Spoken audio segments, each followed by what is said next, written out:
What's up, fellas, lady fellas? Welcome back to Crew.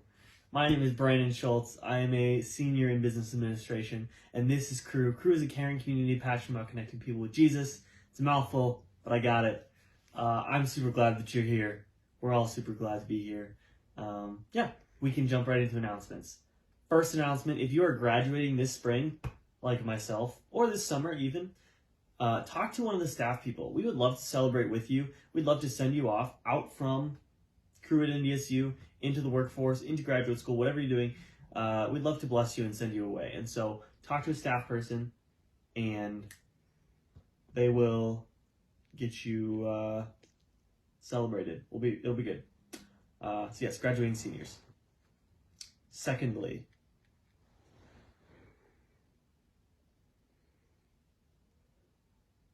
summer opportunities. Let me just pull up my announcement real quick. Summer opportunities.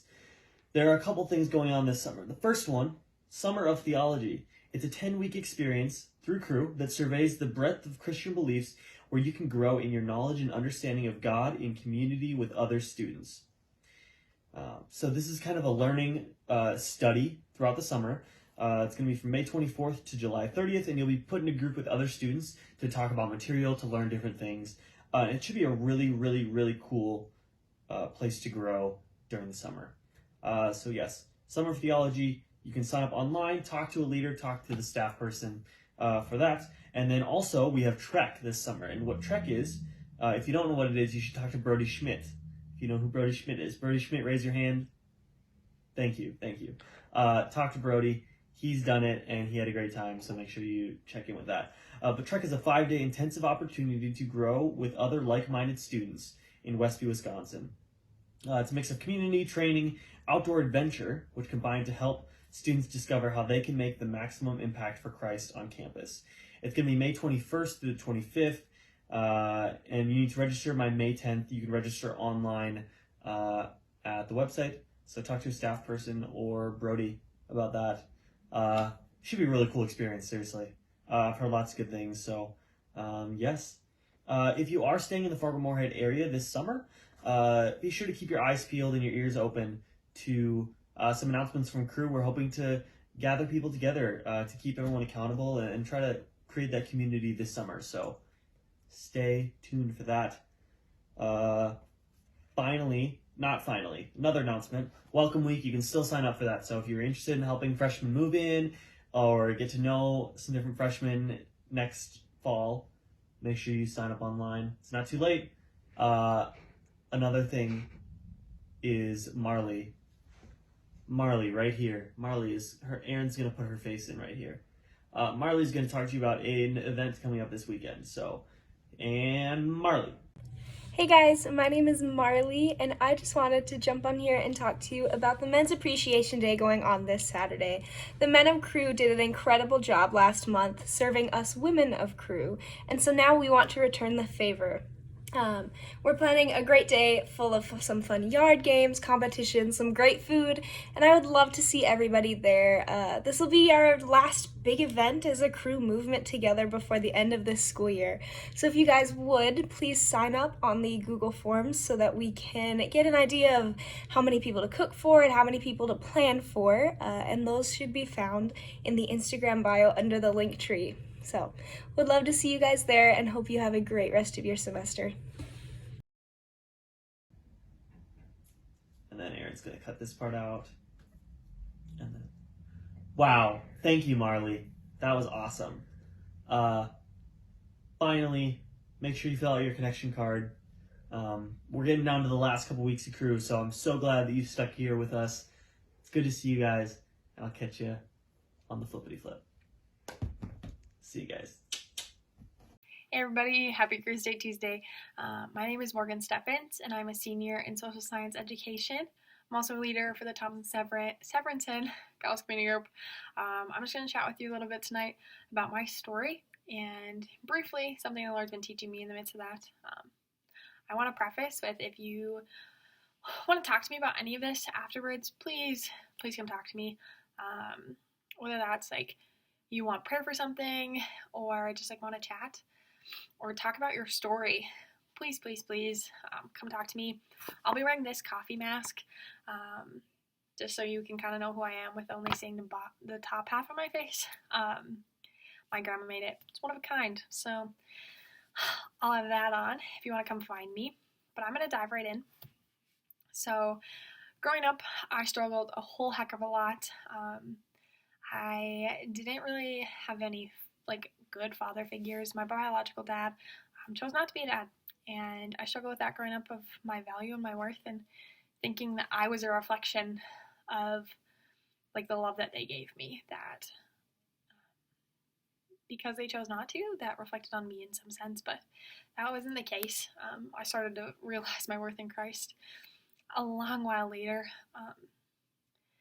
but that hurt was exemplified when I was 7.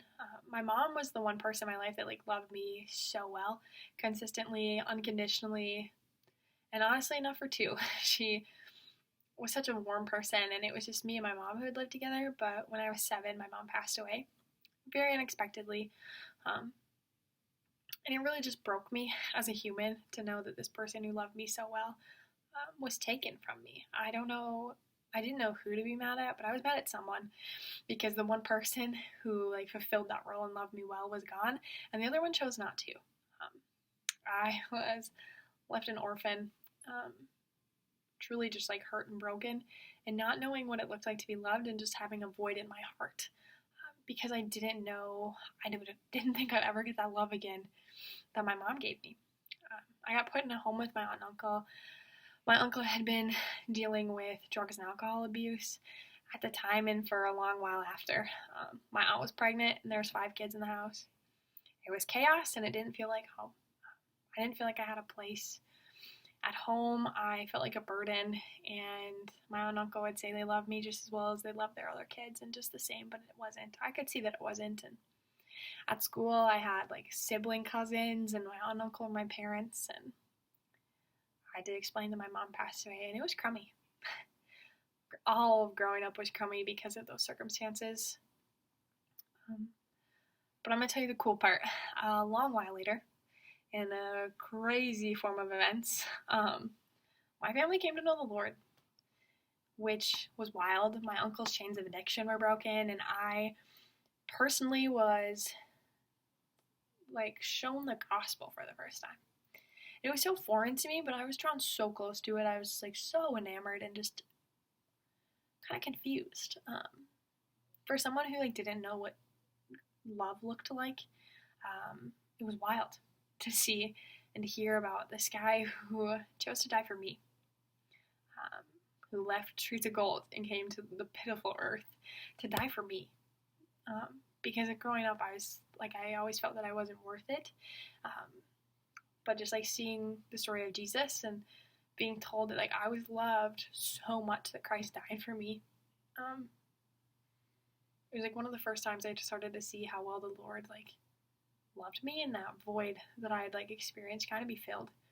And the Lord just revealed to me too that He had that nurturing love of a mother, but that stern love of a father. Those 2 things that I'd been missing out on, and I didn't know what they looked like. And honestly, now I don't have an earthly example, so my first thought of that kind of love is Christ, and that's really amazing. And I've grown a lot in that. My favorite verses come from Ecclesiastes 3:1-8, just the Lord talking about how there's a season for everything, and there's a time. The Lord granted me a time to grieve and a time to mourn, and I got to grow in that. And when I was a sophomore in high school, I got to recognize how relatable my story was and how I got to glorify Christ in that. When I moved to Fargo, I tried to hide it, and I didn't want to talk about my story because I didn't want people to have those preconceived notions that they had back home, or think of me as less or weak. And truly, me talking tonight is a testament to the Lord being no, Morgan, your story gives glory to me, and it makes me less, but it makes God so much more known. It's that same redemption story and shows Christ's goodness over and over and over again, which has been really amazing, because I tried to shy away from it, and I was really selfish in that, of how I wanted to be perceived, and the Lord's been convicting me of that, and gave me this space to do it, and I'm so thankful.